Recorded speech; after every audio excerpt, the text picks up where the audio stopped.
Assalamualaikum warahmatullahi wabarakatuh. Nama saya Sultan Mutuzala dari 11 MIPA 4. Di sini saya akan menjelaskan materi tentang iman kepada kitab Allah Subhanahu wa taala. Iman kepada kitab-kitab Allah. Fungsi iman kepada kitab-kitab Allah adalah kita harus meyakini bahwa kitab-kitab Allah itu benar-benar firman-Nya yang diturunkan kepada para rasul yang dipilihnya. Adapun pengertian kitab-kitab Allah adalah kumpulan wahyu Allah yang diturunkan kepada para rasulnya melalui malaikat Jibril dan menjadi pedoman hidup bagi umatnya. Mushaf adalah kumpulan ayat-ayat Al-Quran yang berbentuk lembaran-lembaran kertas yang berjilid sebagaimana mushaf Al-Quran saat ini. Pada awalnya, ayat-ayat Al-Quran dihafal dan ditulis pada pelepah-pelepah kurma, daun, dan tulang. Proses penyalinan dan pengumpulan lembaran tersebut dilakukan oleh Zaid bin Thabit atas perintah Khalifah Abu Bakar As-Siddiq.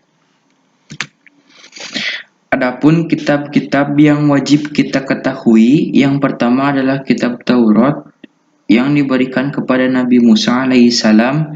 Yang kedua adalah kitab Zabur yang diberikan kepada Nabi Daud alaihissalam. Dan yang ketiga adalah kitab Injil yang diberikan kepada Nabi Isa alaihissalam. Dan yang keempat adalah kitab Al-Quran yang diberikan kepada Nabi Muhammad sallallahu alaihi wasallam. Al-Quran ini merupakan kitab terakhir yang dijamin oleh Allah keasliannya sebagaimana dinyatakan dalam firman Allah, Inna nahnu nazalna zakra wa inna lahu lahafidun. Artinya, sesungguhnya kamilah yang menurunkan Al-Quran dan sesungguhnya kami benar-benar memeliharanya. Quran Surat Al-Hijr ayat 9. Selain kitab-kitab tersebut, Allah juga menurunkan suhuf, yaitu lembaran-lembaran wahyu yang diturunkan kepada Nabi Ibrahim alaihissalam dan Nabi Musa alaihissalam. Hal tersebut dinyatakan dalam firman Allah Subhanahu wa taala, Suhufi Ibrahim wa Musa. Artinya, yaitu kitab-kitab Ibrahim dan Musa. Quran Surat Al-A'la ayat 19.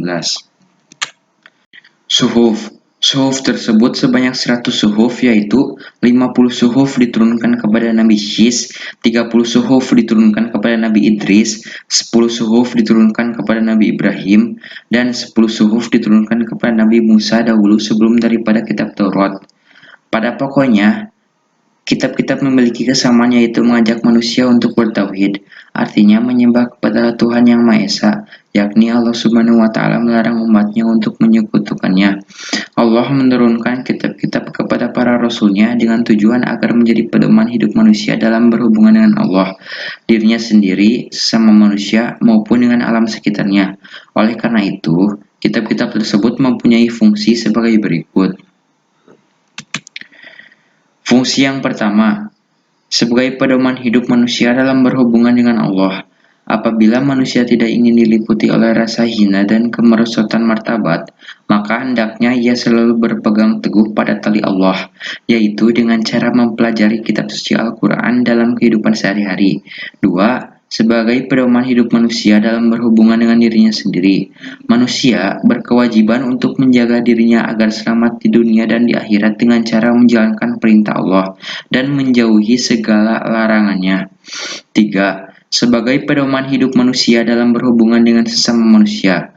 Allah menciptakan manusia dari suku bangsa yang berbeda-beda dengan tujuan agar saling mengenal dan tolong-menolong, tidak saling bermusuhan dan tidak saling mencemooh karena kesombongan mereka. 4.